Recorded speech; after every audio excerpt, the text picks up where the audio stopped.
The courtroom was so quiet I could hear my daughter breathing behind me.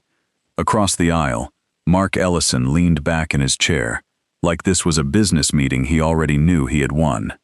His lawyer whispered something into his ear. Mark smiled. That same smile, the one I had seen on his front porch 6 months earlier when he told me, "Go ahead and report me. My family owns this town." The judge looked at me over her glasses. "Mr. Walker, do you have anything else to present?" My daughter Lily sat behind me in the second row. She was 19 now, but in that moment she looked 15. Her hands were folded so tightly in her lap that her knuckles had turned white. She had spent 6 months learning not to hope. I understood that. Hope, when it gets crushed enough times, starts to feel like another kind of punishment. Mark's lawyer was already closing his folder. The hearing felt over. The town thought it was over. The Ellison family definitely thought it was over. Then I reached into my briefcase and pulled out a single thin manila folder. Nothing dramatic. No thick binder. No shouting. No speech. Just one folder. I stood up slowly and said, "Yes, Your Honor, I do." Mark stopped smiling, because that folder held the one thing his family had failed to bury. My name is Nathan Walker. I am 57 years old. For 20 years, I served in the United States Coast Guard, most of that time in search and rescue. I pulled people out of flooded homes, broken boats, overturned cars, and winter water so cold it could steal the strength from your hands in seconds. After I retired, I moved back to Cedar Hollow, Pennsylvania, a quiet town tucked between the Allegheny foothills and a river people like to photograph in the fall. I opened a small home restoration company. Porches, kitchens, old farmhouses, storm repairs. Honest work. Work where broken things tell you exactly what they need, if you have the patience to listen. I thought I knew what danger looked like. I thought I knew how to read fear. I had seen grown men panic in dark water. I had seen mothers scream for children swept away by floodwater. I had seen the kind of terror that makes a person forget how to breathe. But nothing prepared me for seeing that fear in my own daughter's eyes. Lily was the only child my wife ever gave me. My wife, Rebecca, died 7 years ago from ovarian cancer that moved faster than mercy. One October, we were arguing about whether to repaint the kitchen cabinets. By the next spring, I was standing in a cemetery holding Lily's hand while rain soaked through my suit jacket. Lily was 12 then, too young to lose her mother, old enough to understand that the world had changed forever. After Rebecca died, it was just the two of us. Our house was small, yellow, and always a little drafty in winter. Lily filled it with music. She played violin badly at first, then beautifully. She left books everywhere. She burned pancakes. She talked to me from the hallway, from the stairs, from behind her bedroom door, telling me pieces of her day, the way teenagers do when they pretend they are not having a real conversation. By senior year, she had become the kind of kid adults love to praise. Honor roll, volunteer hours, first chair violin, accepted early to Penn State with a scholarship, a part-time job at the local bookstore. A laugh that sounded so much like her mother's that sometimes I had to leave the room. Then, last winter, the house went quiet. At first, I told myself it was senior stress. College decisions, scholarships. Friend drama, the strange sadness that comes when a young person realizes childhood is ending, even if they are excited about what comes next. I gave her space. That is what I told myself. A good father gives his daughter room. A good father does not hover. A good father trusts that she will come to him when she is ready. But the violin case stayed closed. Her dinner plates came back half full. She started sleeping with her phone under her pillow. She flinched whenever it buzzed. She stopped inviting friends over. She stopped singing in the shower. And worst of all, she stopped meeting my eyes. I had seen that kind of silence before. Not in teenagers. In survivors. People who had been trapped in something and were still trying to convince themselves it had not really happened. One night in March, I woke up around 2 in the morning. The house was dark, except for a thin line of light beneath the bathroom door. I was halfway to the kitchen when I heard her. Not crying loudly, not sobbing, just a small, broken sound. The kind people make when they have spent too long trying not to make any sound at all. I knocked gently. "Lil?" The crying stopped. I waited. "Sweetheart, open the door." Nothing. Then the lock clicked. The door opened just enough for me to see her face. Her eyes were swollen. Her hair was tangled. Her lips were trembling. And she looked terrified of me. Not because I had ever hurt her, because someone had taught her that telling the truth would ruin everything. "Dad," she whispered. That one word broke something open in my chest. "I need to tell you something." I sat on the edge of the bathtub because my legs suddenly did not trust the floor. "Tell me. You have to promise you won't hate me." I had faced storms, wreckage, fire, blood, and water. But that sentence nearly dropped me. "Lily," I said, "there is nothing you can tell me that would make me hate you." It took 40 minutes. 40 minutes of starts and stops. 40 minutes of her staring at the tile. 40 minutes of me holding every instinct in my body still because one wrong reaction might make her close that door again. His name was Mark Ellison. He was 34. He taught AP Government at Cedar Hollow High. He was handsome in the polished way that made parents trust him. Clean shirts, soft voice, perfect smile. A classroom full of college pennants and framed quotes about leadership. He was also the nephew of the county commissioner. His mother was on the school foundation board. His older brother owned half the commercial property downtown. The Ellison name was on plaques, football banners, charity programs, park benches, and scholarship funds. In Cedar Hollow, the Ellisons were not simply respected. They were infrastructure. Mark had started paying attention to Lily during junior year. Extra help after class. Book recommendations. Small compliments. "You're more mature than the others. You think deeper than most people your age. You remind me of someone who is meant for a bigger life than this town." At first, Lily thought he believed in her. That was what made it work. Predators do not always arrive looking like monsters. Sometimes they arrive as the first adult who seems to see the lonely part of you. He began texting her about assignments, then about books, then about music, then late at night. He told her she was special. He told her people would misunderstand them. He told her her father would never see her as an adult. He told her secrecy was proof of loyalty. He told her love sometimes looked complicated from the outside. She was 17 when it started. By the time she turned 18, he had already convinced her that what he was doing was not wrong. It was rare. It was misunderstood. It was fate. Then she got pregnant. When she told him, he changed. Not at first. At first, he was tender. Then he was frightened. Then cold. Then cruel. He told her she had seduced him. He told her nobody would believe her.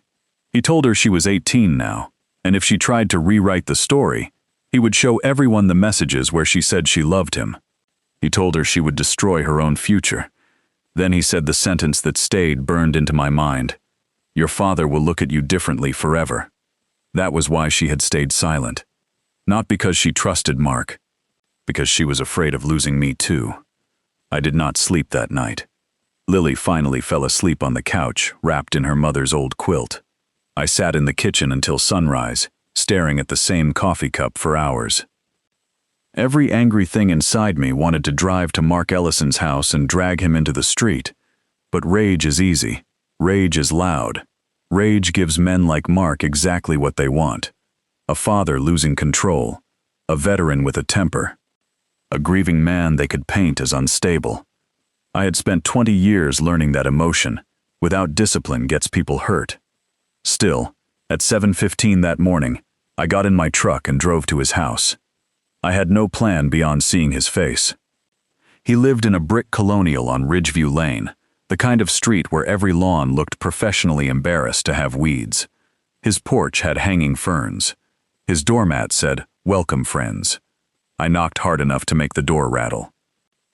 He answered in a gray robe, coffee in hand, looking slightly annoyed. Then he saw me. His expression did not change. That told me everything. He had expected this moment eventually. "You know why I'm here," I said. He leaned against the doorframe. "Nathan, whatever Lily told you." I stepped closer. "Do not say my daughter's name like you have the right." He looked past me toward the street, calm as a man checking the weather. "She's 18. She was 17 when you started grooming her. That's a very ugly accusation. It's an ugly thing." He took a sip of coffee. That small gesture almost cost me everything. The casualness. The arrogance. The certainty that consequences were for other people. "You should be careful," he said. I laughed once. Not because anything was funny. Because I could not believe he thought he was the one in danger. "You touched my daughter." His eyes hardened. "Your daughter pursued a relationship with an adult. If she regrets it now, that's unfortunate. But don't come here threatening me because she made choices." My hand curled into a fist. I felt every muscle in my body beg for permission. I did not give it. Mark smiled. "There he is," he said softly. "That temper. I wondered how long it would take." That was when I understood his plan. He wanted me to hit him.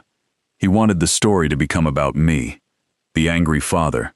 The violent veteran. The man too emotional to handle his daughter's shame. He stepped closer and lowered his voice. "Call the police if you want. Call the school. Call whoever helps you sleep at night. My uncle chairs the county budget committee. My mother funds half the school's arts program. My family has been here for 80 years. Then he smiled again. "Good luck." I walked away before I became the man he wanted me to be. I drove straight to the Cedar Hollow Police Department. The front lobby smelled like old carpet and burnt coffee. A receptionist with tired eyes took my name and told me to wait. A detective named Harris eventually brought me into a small interview room. He listened. He wrote slowly. Too slowly. He asked Lily's age 3 times. "She is 18 now," I said. "She was 17 when this began." "Do you have proof of when it began?" "She has messages. We'll need to review them." "She is pregnant." His face tightened. Not with horror. With inconvenience. "We'll speak with Mr. Ellison." "When?" "We have a process, Mr. Walker." I had heard that tone before from people who were already deciding how little they had to do. A week passed. Then 2. Detective Harris called once to say Mark had voluntarily come in and denied any wrongdoing. The tone of the call made it clear the department considered that meaningful. Mark said no. Therefore, the town could exhale. Meanwhile, Lily was collapsing in slow motion. She had to finish school from home because walking through the halls became unbearable. At Cedar Hollow High, rumors moved faster than announcements. Someone said she had obsessed over Mark. Someone said she had lied about her age. Someone said she had always been too friendly with male teachers. A girl she had known since kindergarten posted a vague quote online about accountability and girls who ruin good men. Lily saw it. She did not cry. She just closed her laptop and went upstairs. That scared me more. Crying meant she still believed she deserved comfort.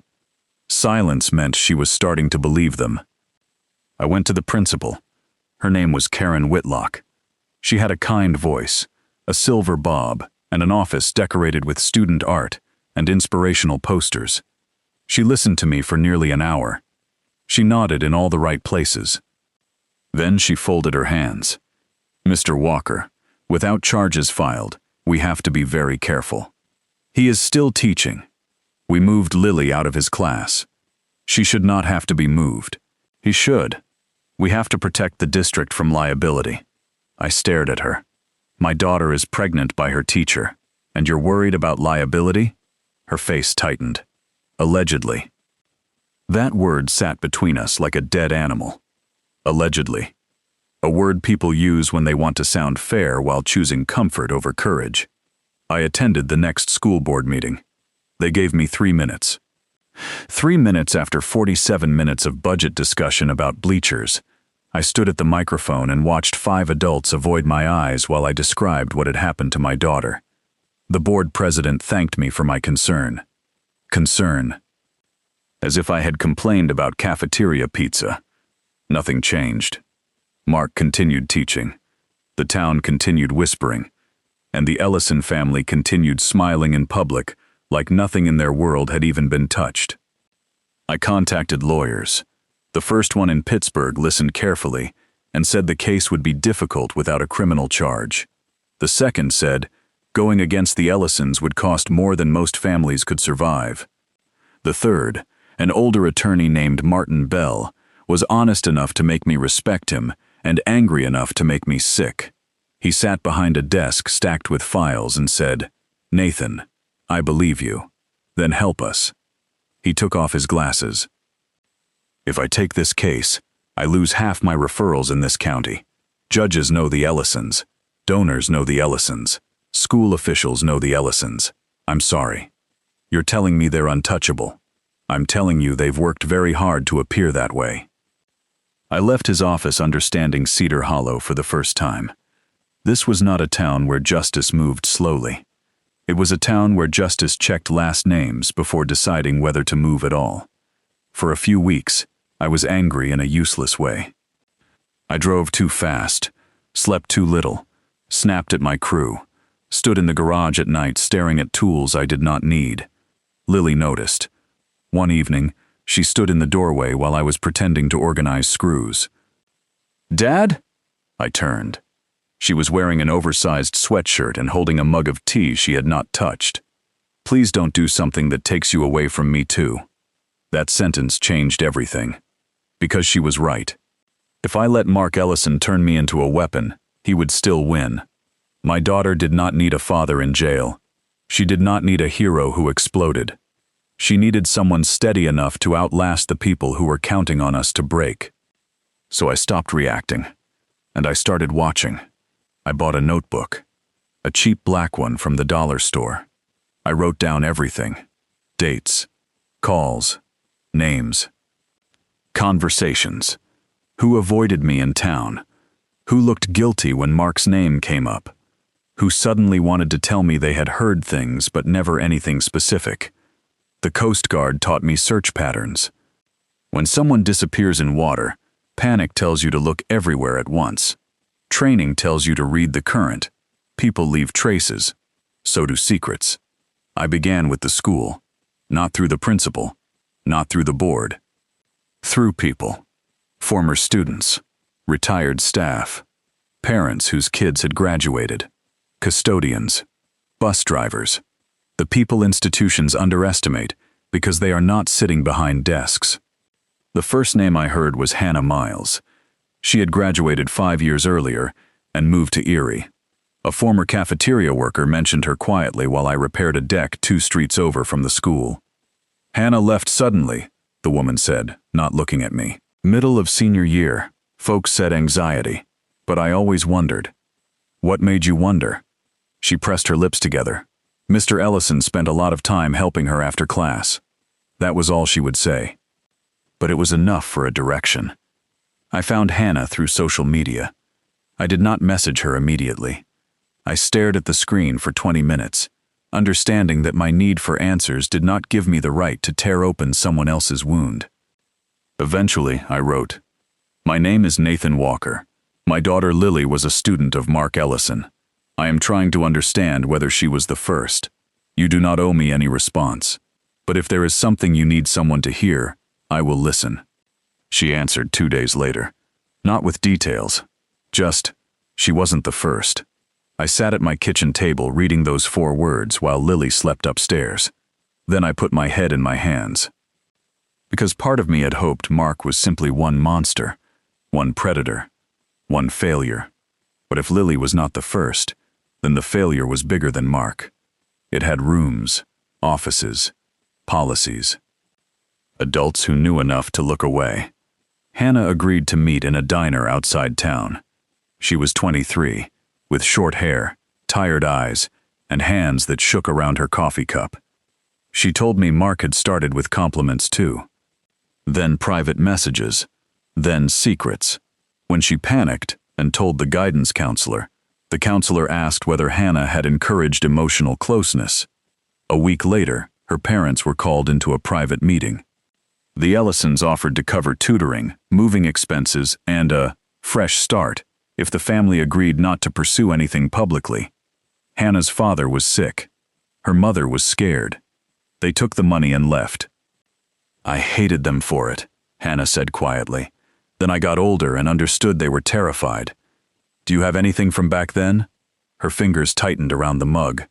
I kept everything. The second name came from Hannah. Melissa Grant.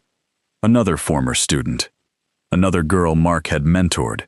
Another family that left Cedar Hollow quietly. Then a third. Then a fourth. The pattern was not loud. That was why it had survived. Mark chose girls who were bright but isolated. Girls with grief. Girls with family stress. Girls who wanted an adult to tell them they were exceptional. He did not rush. He waited. He made them feel chosen.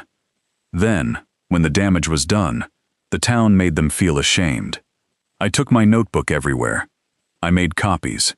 I kept digital backups. I learned which school emails had been archived. I learned which board meeting minutes had suspiciously vague language about personnel concerns. I learned that a private student wellness consultant had been paid $18,000 the year Hannah left. The company listed on the payment no longer existed. Its registered address belonged to a real estate office owned by Mark's brother. I took everything to a reporter. Her name was Dana Pierce. She worked for a regional paper in Pittsburgh but had grown up one county over. She was not impressed by Cedar Hollow's politics, which immediately made me trust her more than most people in town. We met at a coffee shop in Altoona. She listened for 3 hours. At the end, she said, "If this is true, it's bigger than your daughter." I know. Are you ready for what that means? I thought of Lily staring at the bathroom floor. I don't think readiness matters anymore. Dana did not publish immediately. She verified. She called. She checked records. She found former staff willing to speak off the record. She found a retired assistant principal who remembered concerns about Mark being raised years earlier, and then handled privately. She found an email chain nobody expected anyone to still have.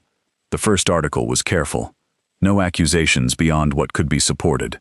No dramatic headline. Just questions. Why had Cedar Hollow School District paid a private consultant after a student transferred suddenly? Why had multiple complaints involving one teacher never appeared in disciplinary records? Why had families connected to those complaints left town? Cedar Hollow erupted. Not because everyone believed us. At first, many did not. Some people called the article a smear campaign. Some posted that the Ellisons had done too much good for the town to deserve this. Some asked why these girls had waited so long. I wanted to answer each one. Dana told me not to. Let the next piece answer, she said. The next piece came with documents. Then another with interviews. Then another with financial records. Every time the Ellisons denied one part, another part surfaced. Every denial loosened someone else's fear. A former school secretary called Dana. A retired police officer called me. A mother from 3 towns over sent screenshots. The wall did not fall all at once. It cracked in public. That was worse for them. Through all of this, Lily watched. I had not told her everything at first. Not because I wanted to control her, because hope had become dangerous for her, and I refused to hand her a fragile thing before I knew it could hold weight. But she saw the headlines. She heard my late-night phone calls. She noticed former classmates deleting old posts. She noticed women at the grocery store no longer staring at her with judgment, but with something closer to shame. One evening in October, I came home and heard the violin. Just one note at first, then another. Rusty. Careful. I stood in the hallway and listened. Lily stopped when she saw me. "I'm not good anymore," she said. "You're playing." Her mouth trembled. I thought I'd never want to again. I leaned against the wall because my knees suddenly felt weak. "Take your time." She looked down at the violin. "Did you know there were others?" I did not lie. "Yes." Her face folded. Why didn't anyone stop him? I had no answer that would not insult her intelligence. So I told the truth. Because stopping him would have cost people something, and too many adults decided your safety was not worth the price. She absorbed that. Then she lifted the violin again. The note she played was shaky, but it was sound. And sound meant she was still here. In November, the state opened an investigation. By December, Mark Ellison was placed on administrative leave, not because the school suddenly found courage, because the public pressure had become too expensive. The Ellison family went on offense. Mark gave one interview standing beside his mother outside their church. He said he had devoted his life to students. He said he was heartbroken by false accusations. He said the current climate made it dangerous for good teachers to mentor young people. Behind him, his mother dabbed her eyes with a tissue. His uncle, Commissioner Robert Ellison, called for patience and warned against trial by media. The phrase made me laugh when I heard it on the evening news. For months, they had tried my daughter in the grocery store, in the school hallway, in Facebook comments, in whispers at church. Now that evidence pointed at Mark. Suddenly judgment was dangerous. The criminal case moved slowly, painfully slowly. There were interviews, subpoenas, delayed hearings, motions, depositions, words that made Lily's eyes glaze over and my jaw tighten. I kept the legal pieces away from her as much as I could. She had enough to carry. The pregnancy was difficult. Some mornings she could not keep food down. Some nights she woke from nightmares. She deferred college. That was one of the things she cried hardest about. Not the baby. Not exactly. The stolen timing. The future she had planned, being replaced by a future she had to rebuild from wreckage. One night she sat at the kitchen table with Penn State's deferral letter in front of her. "I did everything right," she said. "I know. I studied. I worked. I stayed out of trouble. I listened to adults." Her voice cracked. "And the adult ruined my life." I sat across from her. "He damaged part of your life. He does not get the whole thing." She looked at me with a tired anger I was grateful to see. What if I'm never normal again? I thought about every rescue I had ever been part of. People always imagine survival as one dramatic moment. A hand pulled from water. A body lifted from wreckage. But real survival began after. In the hospital. In therapy. In the nightmares. In the ordinary mornings when you had to decide whether to get out of bed. "Maybe normal is not the goal," I said. "Maybe safe is. Maybe free is. Maybe honest is." She looked away. "I hate him." "I know." "Do you?" I did not answer quickly. "Yes," I said. "But I love you more than I hate him." That became my anchor. Every time I wanted to make the fight about destroying Mark, I came back to that. Lily first. Truth second. Everything else after. The trial began in late winter. Snow lined the courthouse steps. Reporters stood outside with cameras and red noses. Mark walked in wearing a navy suit and the calm expression of a man who had survived every consequence before. His lawyer was expensive. Smooth. Polished. He spoke to the jury like he was helping them avoid an embarrassing misunderstanding. He suggested Lily had been confused. He suggested the messages were taken out of context. He suggested young people sometimes misread mentorship. He suggested the other women were bitter. He suggested their memories had been shaped by publicity. He suggested anything except the obvious. That Mark Ellison had built the same trap again and again, because the town kept resetting it for him. Hannah testified. Melissa testified. Another former student testified behind a privacy screen. Each woman spoke differently. One cried. One looked furious. One stared straight ahead and barely blinked. But their stories had the same architecture. Attention, isolation, secrecy, shame. Then silence. Dana testified about documents she had verified. A former secretary testified about missing files. A retired police officer testified that complaints involving the Ellison family had a habit of not moving. The courtroom changed day by day. At first, people looked at Lily like she was the center of a scandal. By the fourth day, they looked at Mark like they were finally seeing him in focus. Then it was my turn. I did not give a speech. I answered questions. I described the night Lily told me. The morning at Mark's house. His words. His smile. The police report that went nowhere. The school meeting where liability mattered more than my daughter. The way rumors spread while adults waited for the problem to disappear. Mark's lawyer tried to make me angry. He asked whether my military background made me prone to overreaction. I said no. He asked whether I had threatened his client. I said I had wanted to, but I had not. He asked whether I had conducted a personal campaign against Mark Ellison. I looked at the jury. I conducted a search for the truth after every official door closed in my daughter's face. That was the first time Mark looked away. The verdict came after 7 hours. Guilty. Not on everything. Life is rarely that clean, but on enough. Enough for prison. Enough for the school district to stop pretending. Enough for the Ellison name to lose its magic. Commissioner Ellison resigned 2 weeks later. The principal retired early, though nobody called it that. 2 board members stepped down. The district announced new reporting rules, outside review for complaints involving staff, and mandatory documentation for any allegation involving teacher-student boundaries. Press releases love clean words. Updated procedures. Community healing. Restoring trust. But trust is not restored by a statement. Trust is restored when the next girl is believed faster. That was the only measurement I cared about. After the sentencing, reporters gathered outside the courthouse. I avoided them. I found Lily near my truck, wrapped in a gray coat, her face pale from exhaustion. She was 8 months pregnant then. Snowflakes clung to her hair. She looked at me and said, "Did we win?" I opened my mouth, closed it, because I did not know. Mark was going to prison. The town had been forced to see the truth. Other women had been heard.